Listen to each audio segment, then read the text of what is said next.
Ah, I bid you welcome. I shall be your game master for this tale. It is a pleasure to have you. Now then, just like this, I will be using cards to draw you into the world of this story. From time to time, you may be presented with choices like this. Incorrect. It doesn't mean anything, but still. You're following along with all this, I trust? Moving on, I believe your experience of the story will be shaped in no small part by my narration. As such, I hope you'll have rather more fun keeping the sound on while you play.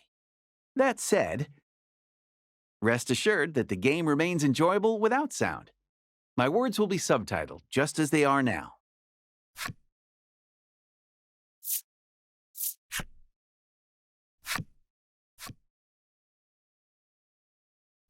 With the formalities sorted, we're all ready to begin the game.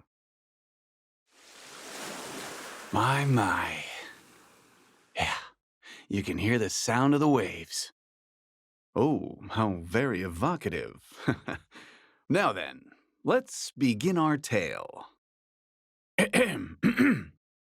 Allow me to welcome you to the world of Voice of Cards. You're about to step into the shoes of the hero of this tale as he sets forth on a grand adventure. Said adventure takes place in a remote part of the sea, in which ancient traditions are alive and well. You will touch the hearts of many who dwell in this place as you journey to change fate's promise of untold ruin. I believe in you. I believe your journey will be a success. And on that note, it is time for that journey to begin. May the waves see you safely across the tides.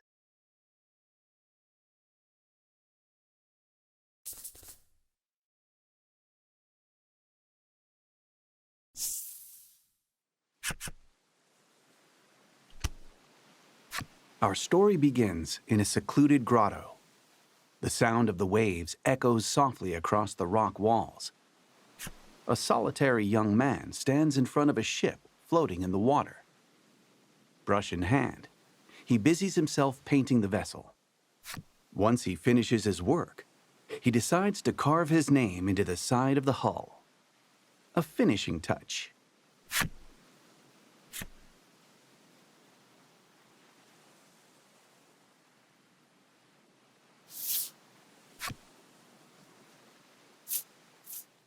You carve your name in small lettering into the ship. Oh, a handsome name, that. This young lad is the hero of our tale, and your window into the world. You're a navigator without a ship, and your soul yearns to set out upon the ocean blue, for your own reasons. You have spent a great deal of time repairing the wrecked ship before you, in the hopes of crafting a partner, aboard which you might sail the high seas. The sound of a wooden box tumbling to the ground rips through the grotto. You heave a deep sigh and decide to head over to the source of the racket.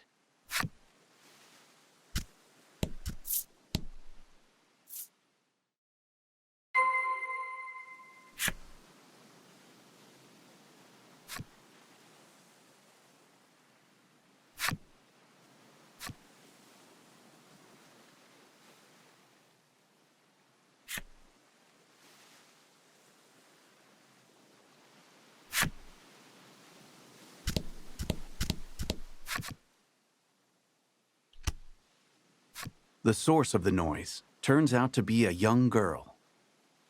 It looks as though she has knocked over a wooden box, packed with shipbuilding supplies, and is in quite a panic about it. The girl's name is Laddie. You came across her some time ago, collapsed on a beach. You attempted to bring her to a nearby village, but she was quite opposed to the idea for some reason.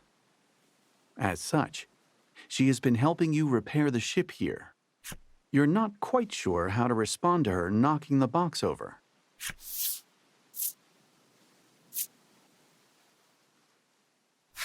It's okay, you say in a gentle, reassuring tone. Laddie's worried expression melts away, replaced by one of relief. You move to leave the grotto, saying, "I'm going to the village to get some food." Laddie waves goodbye, her forlorn smile seeing you off. The young woman has lost her ability to speak. Neither of you have any knowledge of how she ended up in her situation, and you spend many quiet hours together in the grotto.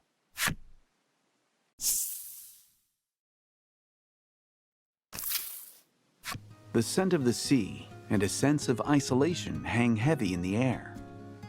The island is bound for ruin and has had its name since before any can really recall. This is Omega Isle. You take a deep breath and then set out for the nearby Omega Village, which shares the island's name.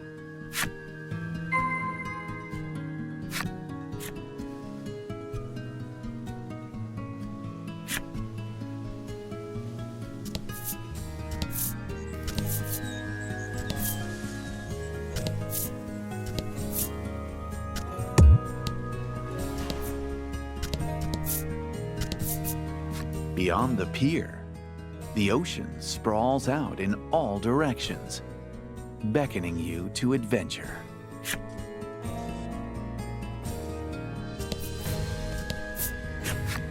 You have arrived near the entrance of the village.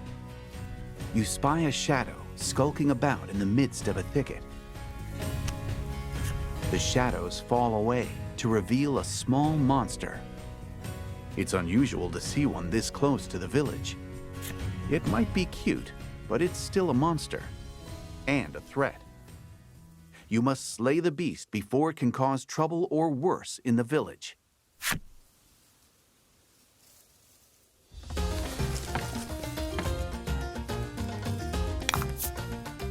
And fight!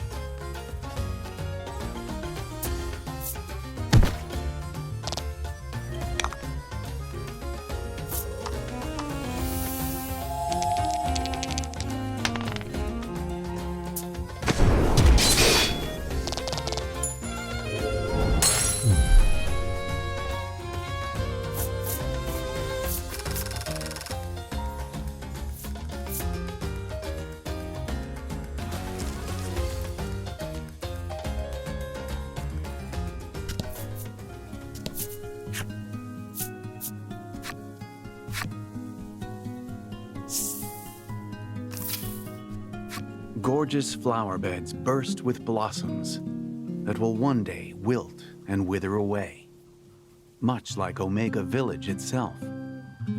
This is a village that has accepted its fate to be but a moment in time, destined to fade.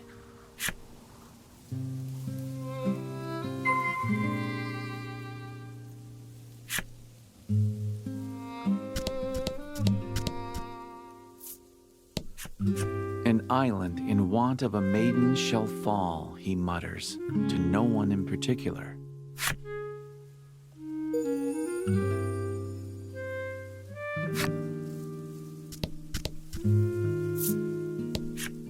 This might be the last time I see this flower bed, the boy says, gazing forlornly at the flowers.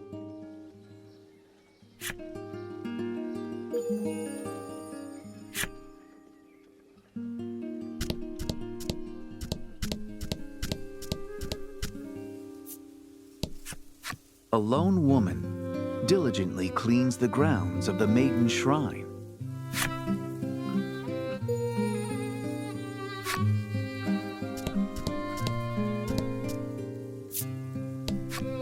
I wish I got to be the Maiden, the girl says mournfully, dressed head to toe in maiden garb and clearly pretending to be such.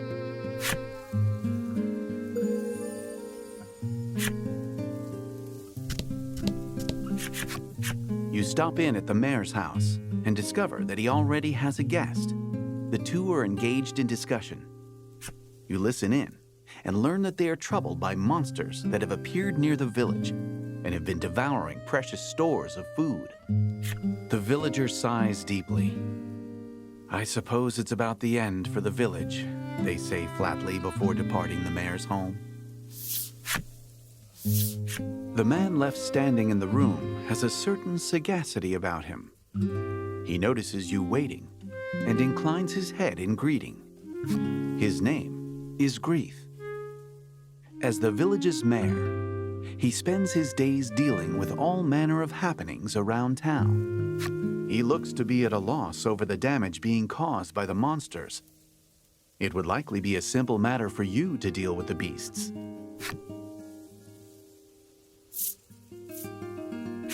You offer to deal with the monsters, and Grief replies with his thanks. "You're always a big help." This is part of your daily routine. You work to sort out the village's troubles in order to procure food to eat.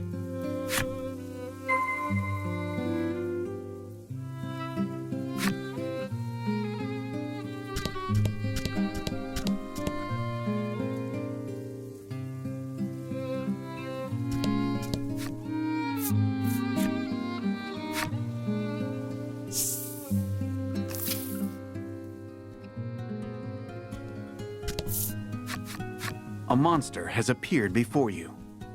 It holds what's left of a piece of fruit in its teeth, and its mouth moves restlessly. With a sigh, you mutter, "Let's get this over with then," and ready your weapon.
With practiced skill, you swing your weapon.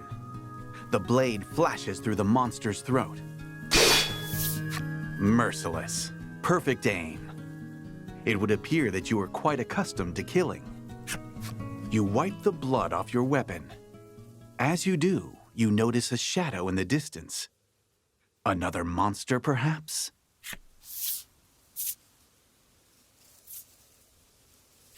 You take the weapon on your back and aim it carefully before hurling it at the shadow with great force.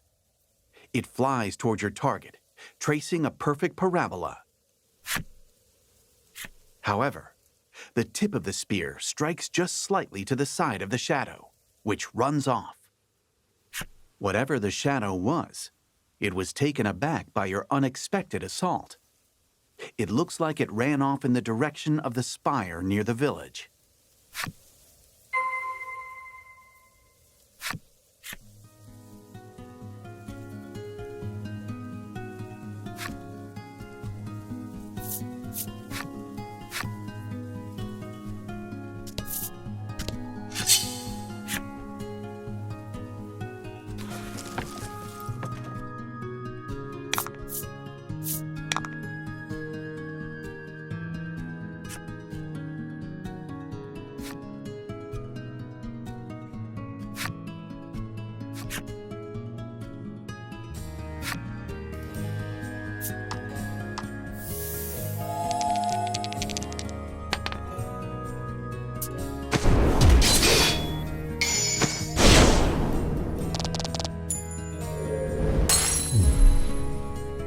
did great.